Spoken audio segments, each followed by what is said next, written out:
No. So if you were planning on, like, let's say, continuing this research, and how would you, Oh, like, no. where would you take it? Yeah. I mean, 'cause Yeah, it's such an interesting project. Like, it's just fun. That's could such a I difficult tack question. on a question to that question as well? Because no, I think it's a fantastic thing to be doing in architecture, bringing things to the limits, seeing the problem, seeing the solution. But is that something you think you've been able to, or been free to do in professional practice beyond Mhm. kind of studying? Is that something we can do? Or if we equip architects with all these tools to make hyper technological cities, is it actually going to be the clients that are directing whether we do good or bad? Amazing questions. Such good guys. I host a podcast, so I love questions. And these are brilliant, brilliant questions. Because yeah, I mean, look, the first one's super difficult to try and answer because as I said to you, I was already exploring absurdities in my fourth year.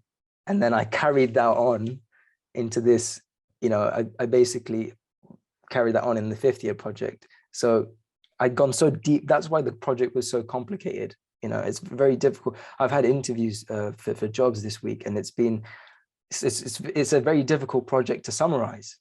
Mm-hmm. So I don't know what the next level of research would be, or the next level of kind of design would be for that.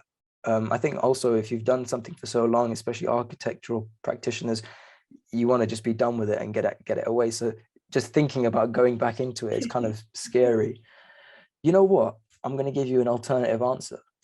The way I would continue that is take the portfolio to Google headquarters and say, I want a job in Sidewalks Labs, which I'm not joking. Like one day I might do that. I might try and apply to go and join Sidewalks Lab if things get better for them, because I think they're struggling at the moment. But you know what I mean? And I think that kind of answers the second question, which to do with practice. I don't think you can really push the practice, really push the boundaries in the way traditional practice works. So I would encourage people, I mean, that's what the whole podcast tries to do. It encourages people to think how you can take your architectural skills and apply it to the wider professional landscape.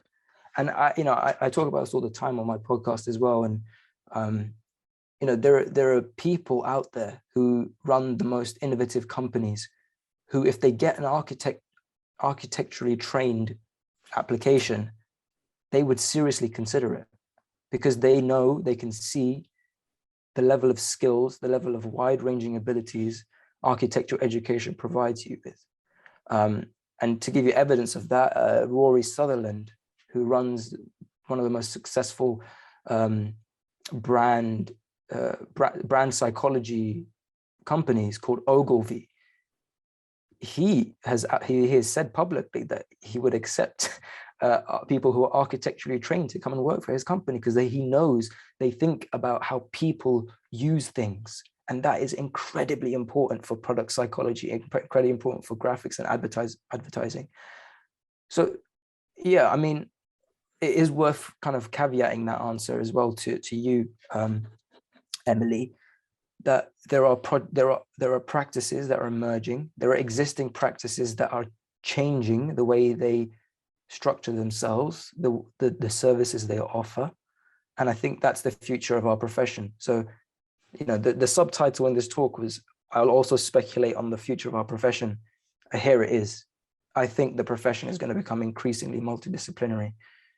And I think so it should be, yeah.